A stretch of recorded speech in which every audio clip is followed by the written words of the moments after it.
হাত মুখ বেঁধে নৃশংসভাবে নিজের স্বামীকে খুন করে ইংরেজবাজার থানায় আত্মসমর্পণ করল স্ত্রী এবং সৎ ছেলে।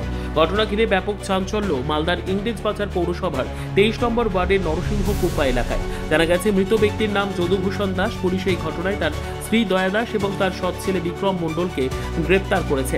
জানা যায় গতকাল রাতে সৎ ছেলে এবং মা মিলে বাবাকে নৃশংসভাবে খুন করে। প্রথমে হাত পা বেঁধে ব্যাপক মারধর করা হয়, এরপর ধারালো কোদাল এবং হাঁসুয়া দিয়ে একাধিকবার কোপানো হয়, এরপর রক্তাক্ত দেহ টেনে হিঁচড়ে ঘরের ভেতরে নিয়ে যাওয়া হয়।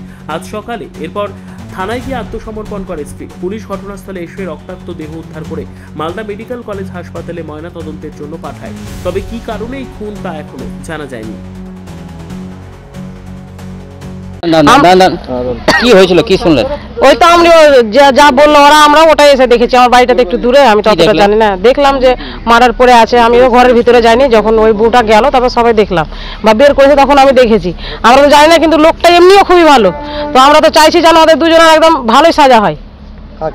ওই যে বিক্রমের আর বিক্রমের মায়ের দয়ার আমাদের সম্পর্কে কেউ হয় না, আমাদের কেউ হয় না, পাড়ার সৎ বাবা হয় ওটা।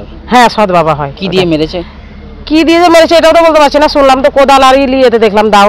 কি চাইছেন আপনারা? আমরা তো চাইছি যেন আমাদের ফাঁসি হয়ে যাক। আমরা খুব ভালো মানুষ ছিল ওরা। ওই লোকটাকে না, এই যদুটা কিসের কাজ করতো এতটা তো জানি না যে কিসের কাজ করতো, কিন্তু লোকটা এমনিও খুবই ভালো মানুষ। আমাদের সাথে দেখা সাক্ষাৎ হতে গেলে সবসময় দিদি ছাড়া, সম্পর্ক ছাড়া কথাই বলতো না। আমি সকালবেলা মিডিয়ার মাধ্যমে জানতে পারলাম যে এরকম একটা ঘটনা ঘটেছে। তারপরে আমি এলাকায় খোঁজ নিই, খোঁজ নিয়ে দেখলাম ঘটনা সত্য।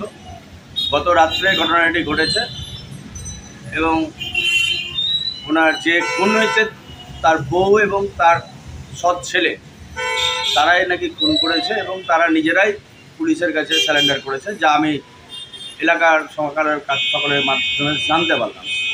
এবং পুলিশ বাড়ি গিয়ে বডি নিয়ে গেছে এবং টোটালটা পুলিশ দেখছে তদন্ত সাপেক্ষ।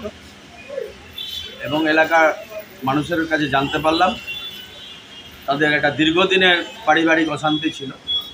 যে খুন হয়েছে সে প্রতিদিন মদ্য অবস্থায় বাড়ি ফিরত এবং নিজের বউ এবং ছেলের উপরে অত্যাচার করত। এলাকার মানুষের মাধ্যমে জানতে পারলাম। তবে এরকম ঘটনা ঘটাটা ঠিক নয়। ব্যুরো রিপোর্ট, উত্তর বাংলা সংবাদ।